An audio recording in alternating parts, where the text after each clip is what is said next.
Alas 3:30 na madaling araw kanina na malaglag ang kargang putik ng isang dump truck. Ayon sa truck driver, hinakot nila ang putik mula sa mga hinuhukay ng mga poste ng Skyway sa area ng Pandakan. Dadalhin daw nila ito sa Obando, Bulacan. Pagdating sa flyover, bigla na lang daw kumalas ang dalawang lock sa likod ng bahagi ng truck. Kalahati sa mga kargang putik ang tumapon sa kalsada.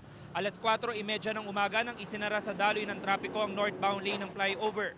Mano-manong pinapala ang mga putik. Tumulong na rin ang mga tauhan ng DPWH sa paglilinis at ginamitan ito ng payloader. Maaga rin tumukod ang traffic sa northbound lane na ang tail end ay umabot na raw sa Osmeña Highway ayon sa MMDA. Ipit sa traffic ang ilang motorista na malilate na raw sa kanilang pupuntahan.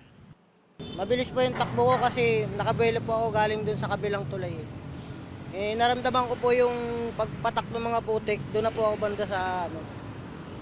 Kaya napansin ko, huminto na ako, doon na lalo bumuhos yung karga. Kumalas po yung dalawang lock niya sa gilid eh. Malaki ang bala po eh.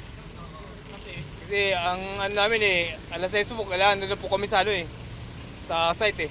Grabe, sobra. Kasi imbes na naghahabol kami ng oras na ma-receive o deliver namin, nauubusan na kaming oras dito pa lang.